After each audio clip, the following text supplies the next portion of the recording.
The Dental Brief is brought to you by Omni Premier Marketing and the amazing guests who bring wisdom and advice that you can put to use to take your business and practices to the next level. Find us on Facebook and join the conversation. Get ready to grow because we are kicking off the next episode in 3, 2, 1. Hello, everyone. Welcome to another episode of the Dental Brief. I'm excited to have our guest, works with dentists, young dentist, mid dentist, older dentist, all over the country, based out of St. Louis. Mark Johnson, say hello. How you doing, Patrick? I'm great. I'm excited because I know this is going to be a show that's going to get a lot of downloads and a lot of attention. We're going to talk about debt, right? Really exciting stuff. Not nearly as exciting as being debt-free or using debt wisely. So I know we're going to jump into that a little bit.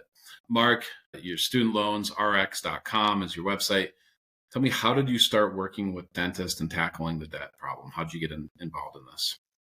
Sure. So I've been in the wealth advice and investment business for over 30 years. And 10 years ago, I got invited to speak to a group of dental residents about financial planning, investment planning, et cetera. And at that time, I knew nothing about student loans. So I had a presentation at a lunch and learn. And after that presentation, that year's graduates came up to me and said, I don't know if you know this or not, but we're graduating with between $400,000 and $750,000 of student loan debt. And I was just completely blown away. My industry does not teach wealth advisors, financial advisors, anything about student loan repayment planning. And I was like the rest of the group 10 years ago, completely ignorant to that. And so, but knowing, well, that seems like a pretty significant financial planning issue. Let me see if I can find someone to help you with that. There's got to be, I'd heard there was a student loan crisis out there. I said, there must be a resource that I can bring in or point you to. And I looked around the St. Louis area, the Midwest. I couldn't find any. And so that was the genesis of Student Loans RX. So now for 10 years, we've been working. We help other emerging healthcare professionals, but like 75% of our customers are dental professionals. Yeah. I mean, and the amount of debt that so many students are coming out of school with is just mind-blowing, right? It's just is alarming. So let's talk a little bit about in this realm here, in this area of money and debt and problems. What are some of the problems that you're seeing that dentists are having that's not the obvious, which is debt? What are some things that you see that are coming up, that are happening, things that they may not be aware of when they take on the debt that are happening, that they're having problems with?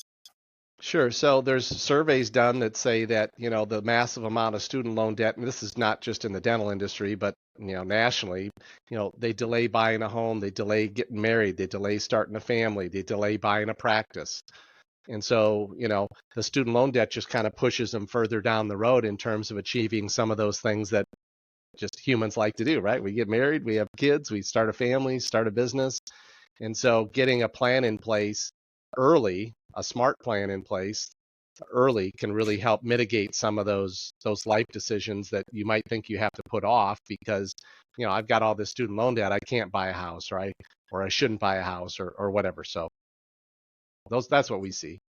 Yeah, when we talk about like things that are, when we talk about cost, I'm always talking about compounding interest, right? The rule of 7 and things like that, because I don't think we see prices and we think that's what the cost is, and it's typically not. It's not what it costs. And I'm just looking here in Colorado really quickly. In the last 5 years, and we're in an expensive housing market, but in Golden, Colorado, the price of homes in the last 5 years has gone up 42%. So I'm not a mathematician, but that means if the cost of a house was $500,000 5 years ago, it's now closer to $750,000. Is that right? Somewhere in there? Yeah. Yeah, right. So if you had to postpone buying a house by 5 years, you literally just spent on the actual price of the home $250,000. But then we also know that interest rates have gone on homes from 2.75% to 6%. So it's probably actually going to cost you $500,000 more in cost to wait to get into the market compared to if you got into 5 years. Now, of course, the market could go down. That could all change. There's speculation involved with this. But it's not just waiting 5 years. It's literally, that's $500,000 left on the table, right? Yeah. So that's why, again, our recommendation is to have a plan. How do you have a plan? Now, I think interest rates are probably coming down in the next 12 to 18 months, maybe. Sure. Yeah, They have to. but so we'll see. But yeah, the real estate market during COVID, the government pumped trillions of dollars into the economy, and that pushed everything up, pushed the real estate market up, the stock market up, all used car prices, and everything went up, right, with inflation. Yeah. So some of that might mitigate a little, Sure. a little bit over the next couple of years. But no, it's definitely more expensive to get into a home. Right. So the point being is that it can cost you a lot more than just the price of the debt, right? The interest that Yeah. you're going to pay on the principal, right? Yeah. So in some cases, I was visiting with somebody this morning, East Coast Dental School. It's going to cost $600,000, $650,000 for a new somebody signing up right now. In the fall, they start first year of dental school. By the time they get out, it's going to be $650,000. Now, during COVID, there wasn't interest accrual for 3.5 years. So the folks that are graduating this year, they're coming out with $150,000 in some cases of a lower student loan than somebody that maybe graduated in 2020, Sure. prior to COVID. Right. And we might want to get into this or not, but the rules that changed, last fall, the Department of Education introduced the new SAVE plan, which is an income-driven repayment plan. It'll be after this summer. It'll be the only one new graduates can enter, but that's really going to help borrowers if they know how to use it. My goal is to not have people paying down student loan debt over 20 or 25 years. That's, I'm not a mathematician, but if you stretch your loans out over 20 or 25 years, not that, $600,000 to get through dental school is probably plenty, but if you stretch it out over 20, 25 years, now you're talking about $1 million, Right. or more. Yeah. So, that doesn't make sense to me just on the surface, but. Right. And then, again, going with costs that are kind of like not the exact number, having that kind of debt, there's a cost involved with it. I mean, there's a cost, I believe, to a lot of people's health. It's stressful. It's a burden, right? It's something that you carry around with you.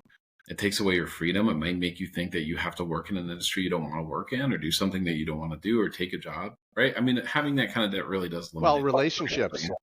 We have 50% of the couples get divorced in America, and the surveys say that finance is one of those top 2 or 3 issues that people have. So again, you're getting married, you want to get married, and your spouse is bringing $400,000 or $500,000, $600,000 of debt into the marriage.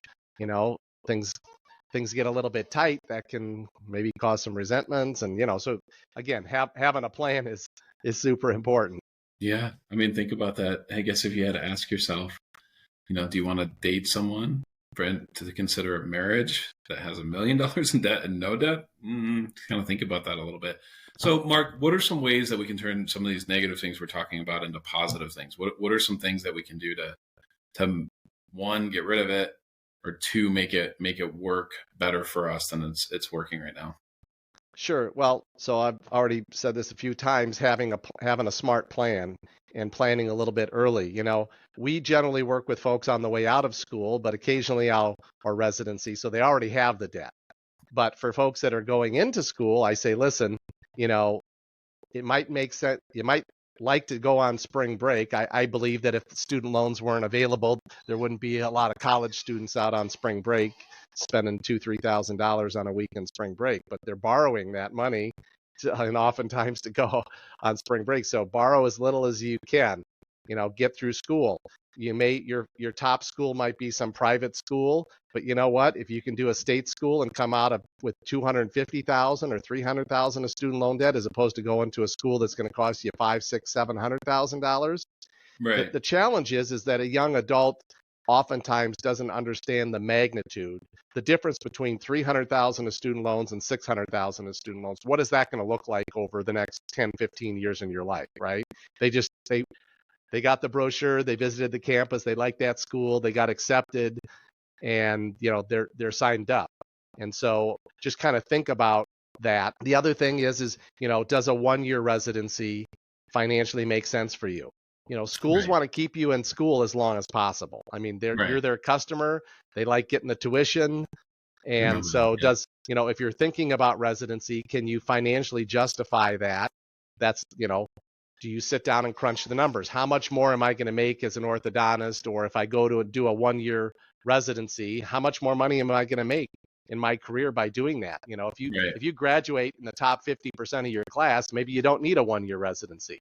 You're giving up $100,000 to go to a 1 year in income easily to go to a 1 year residency. Well, Right. what if you just invested that 100,000 after taxes? Let's say you got $70,000 you can invest. What's that going to look like over the next 20 years? So trying to have those conversations with them.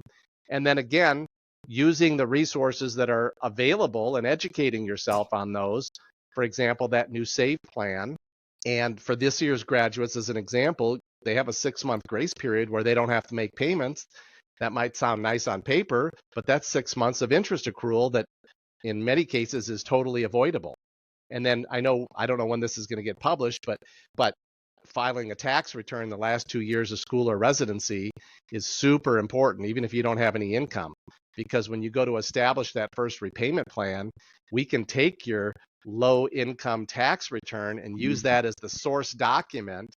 So that I visited with somebody a couple weeks ago, is graduating with $950,000 of student loan debt, hadn't yet filed a tax return, never understood that concept.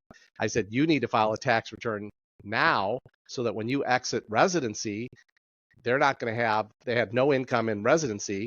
They'll be able to avoid interest for the first 12 months of payments, and they won't even have to make payments for the first 12 months. That's going to save them like $60,000 the first year in interest. So there's some great resources out there. You have to learn about the different plans and the timing of how to get on those plans. That's obviously what we do, help our clients. Mark, as you know, we're usually pretty careful about overly promoting our guests, but I think this is something that's really important for people to check out at studentloansrx.com. Free consult, get it. Go to the website, top right, it says free consult. Take advantage of this. This can be a game changer. When you kind of think about everyone knows how trajectory works. If you're off just by trying to hit the moon and you're off by just a centimeter, you're going to miss it by a long shot. This is the same type of thing when we're talking about money. Where you're at in your early 20s is going to have an incredible impact of where you're at in your 50s and 60s and beyond. So I recommend the free consult. Now, I also know that you have some paid programs too. I'm sure you talk about that during the consult a little bit. But these paid programs, they look to me, and I'll let you fill in the blanks here, fill in the details, but they look to me like they're low cost and make it really easy to find the right path through all this. Pretty fair assumption, Mark. Yeah, I mean, we think our fees are very, very competitive. 4.5 hours of planning. Our signature plan is 4.5 hours of planning for $749 for an individual and $999 for a couple where they both have student loan debt. So yeah, I mean, now we think that's very, very reasonable. We're a comprehensive wealth manager, so we're hoping that they see value in our planning services and we develop a long-term relationship with them. But yeah, I mean, if they can find somebody that does that for less than us, I guess they should hire them if they know what they're talking about. We keep our fees very low because we know that, that person that's graduating from school or residency is coming out of school with a lot of debt, no assets generally, and, they got to get out there and start making a living. So keep our fees low to see we want to help as many people as we can. Yeah, that's awesome, Mark. Again, one more time, the website, studentloansrx.com. Mark Johnson, CEO of Student Loans. Thank you for being here. We really appreciate it. Appreciate it, Patrick. Thank you.